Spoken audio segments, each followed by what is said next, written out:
Hi, I'm Evelyn Van Zant, and I am recording a video on effective marketing strategies on Outschool. And I am creating this video to go along with a live class that I am teaching on Zoom, but some people weren't able to attend. And so I'm creating the video to go along with that. So this is our first video, and I'm an Outschool teacher, have been an Outschool teacher for about a year and a half, and I have found success on Outschool.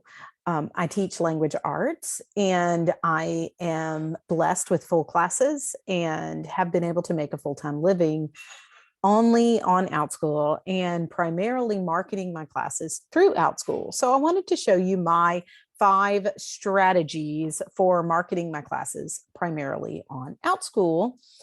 And I'm taking advantage of that 30% that they take from our classes.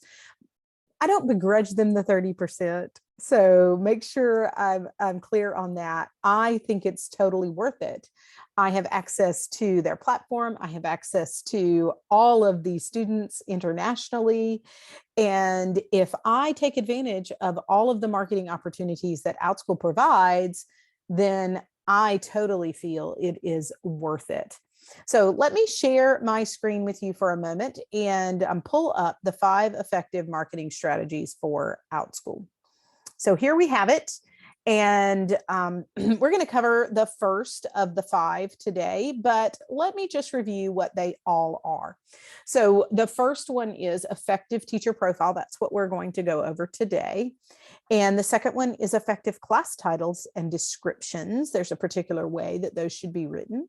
Effective videos, I think that's a very important part of it. Effective scheduling, there's a particular way to schedule your classes that takes advantage of the algorithm that Outschool uses. And finally, effective pricing. It's a little difficult trying to figure out how to price those classes right. So let me go ahead and start with effective teacher profile. So I call this building an effective teacher profile.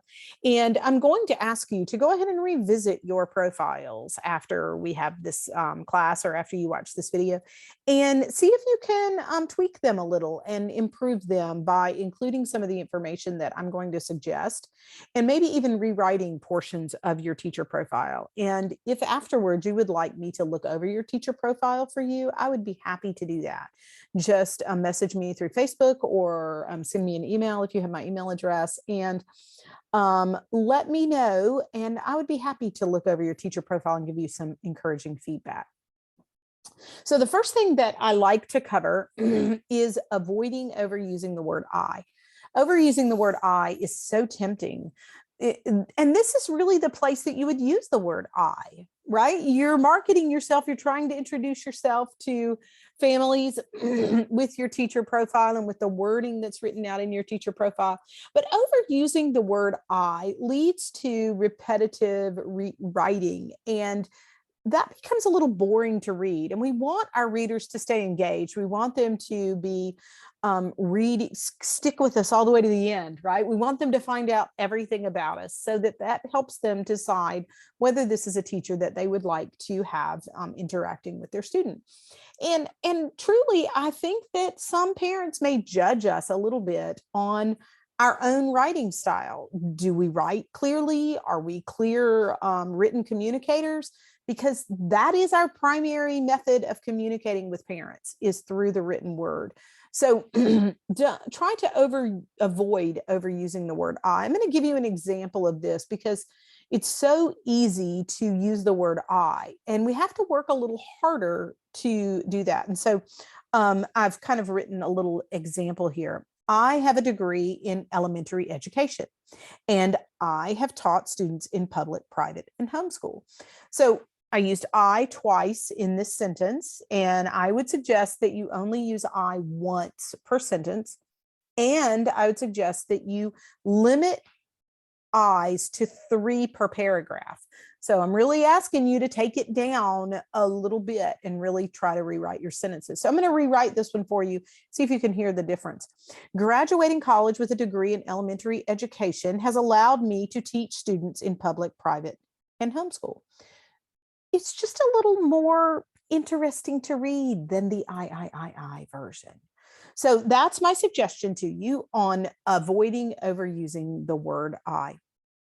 Another thing that I suggest that teachers use when writing their teacher profile, and honestly, I use this all the time in all of my written communication on Outschool, is using a grammar software such as Grammarly.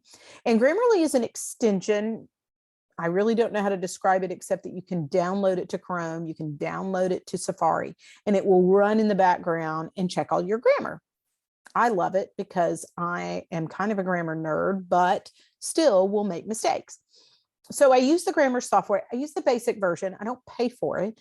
And the basic version will correct punctuation, capitalization, spelling, simple errors, right? The common errors, but it will not catch some deeper issues that you might have with your writing.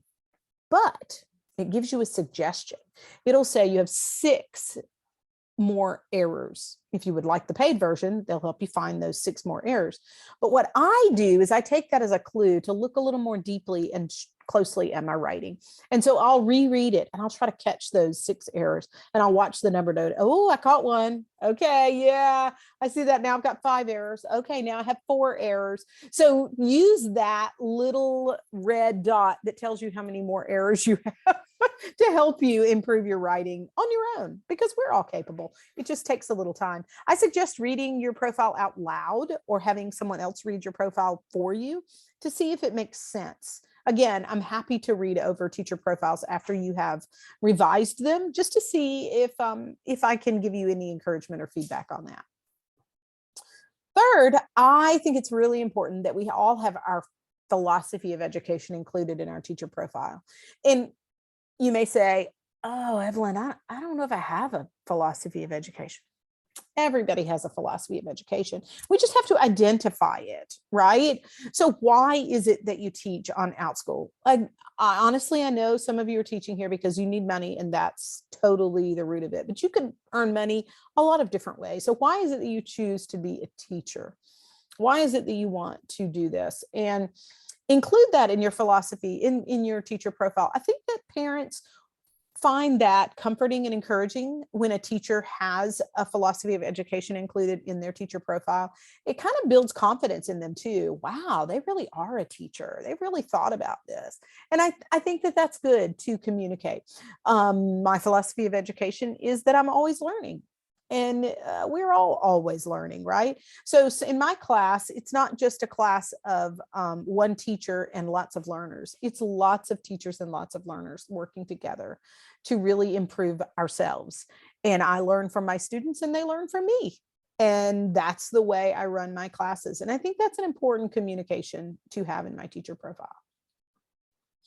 Include examples of your expertise, things that you are knowledgeable about. Maybe they go beyond just the subject matter that you're teaching, but it shows parents and students that you are a well-rounded individual with lots of expertise in lots of areas.